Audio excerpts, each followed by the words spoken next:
Buenas tardes, soy Diego Restrepo. De identidad. Hago parte del grupo de curso de cartografía 401-542-4. Este video se hace con el fin de dar solución al ejercicio 1 de la tarea en curso. Bueno, aquí tenemos alguna definición rápida de cromatografía que se caracteriza por una técnica de separación de componentes de una muestra, la cual tiene contacto con dos bases de diferente naturaleza en respuesta a diferentes factores como la velocidad, composición y flujo de la fase móvil que pasa por una fase estacionaria. Listo, aquí podemos encontrar los diferentes tipos de métodos cromatográficos que son utilizados. En este caso vamos a mirar los de la líquida, que son columna y la plana. Tenemos absorción, reparto, intercambio iónico y filtración del gen. Y para la plana tenemos absorción, reparto, intercambio iónico. En esta clasificación solo revisaremos en esta parte que es en función de la disposición de la fase estacionaria si se define la cromatografía en columna y la cromatografía plana. Ya vamos a ampliar ese concepto.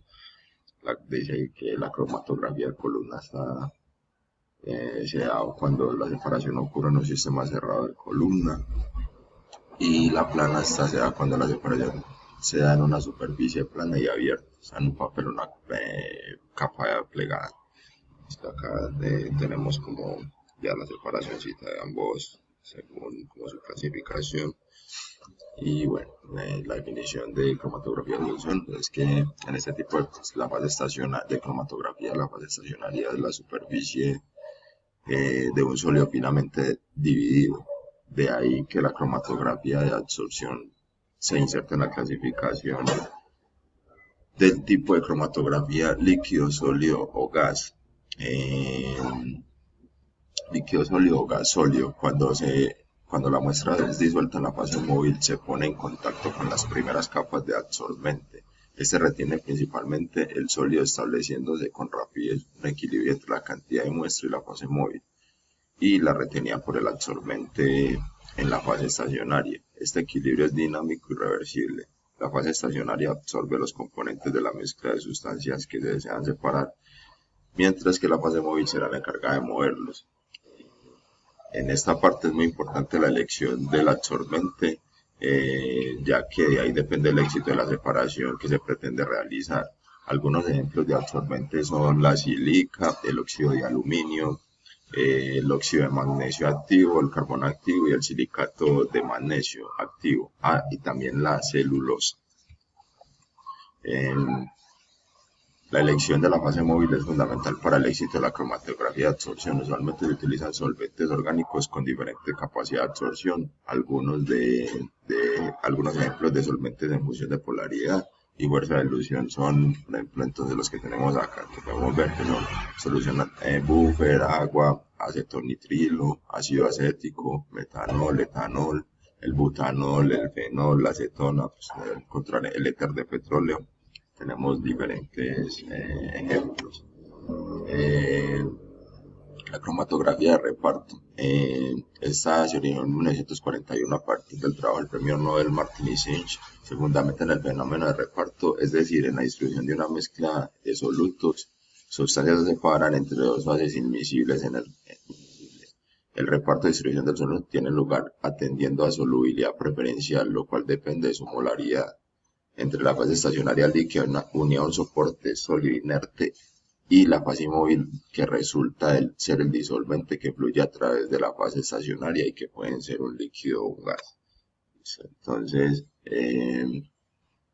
está seguida en dos fases, que es la fase normal y la fase inversa.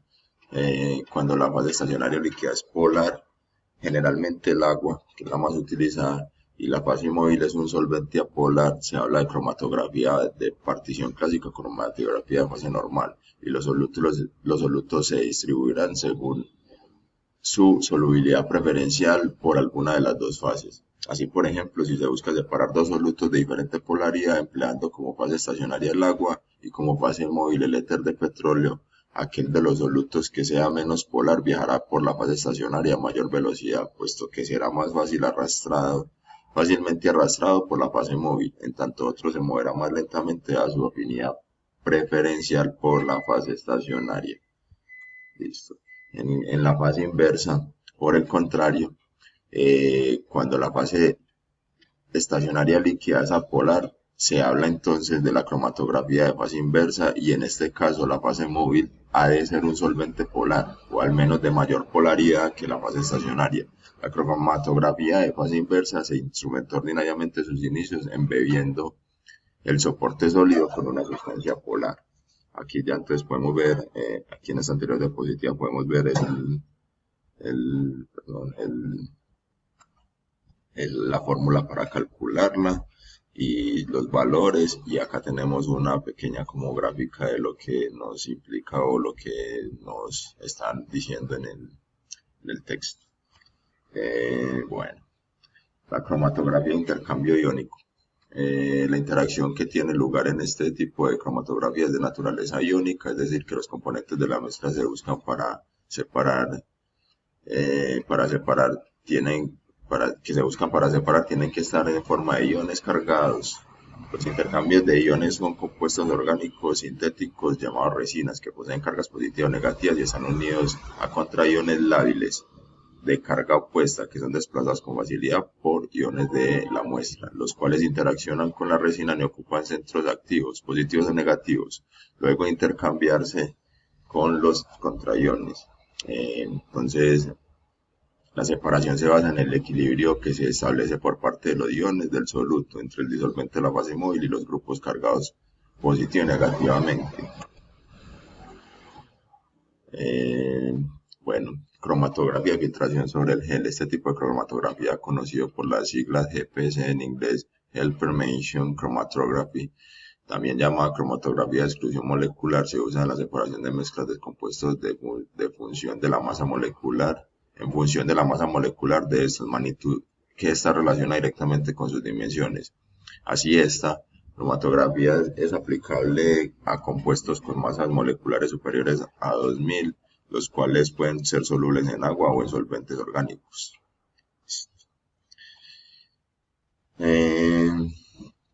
La fase estacionaria se obtiene al mezclar el material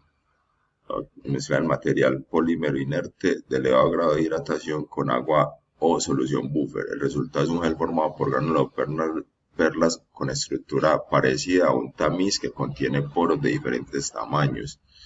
El mecanismo de separación consiste en que la solución de la muestra se hace pasar a través del gel que posee un tamaño de poro determinado. Las moléculas de alto peso molecular con tamaño superior a la de los poros de las partículas de gel no pueden penetrar en los mismos. Se dicen que son excluidas y se mueven libremente a través de la fase acuosa en el exterior de los gránulos, entre los espacios interpartícula, mientras que los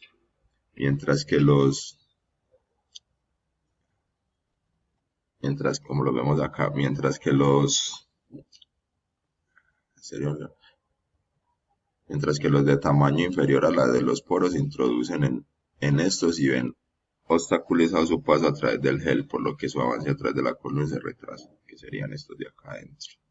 Listo. La fase móvil está constituida por moléculas muy pequeñas que pueden penetrar en todos los poros y son las últimas en salir de la columna. En general, el orden de elusión está dado por el tamaño o la masa molecular. Las moléculas grandes eluyen el primero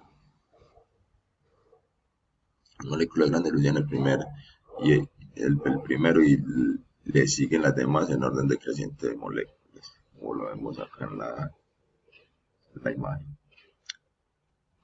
Muchas gracias.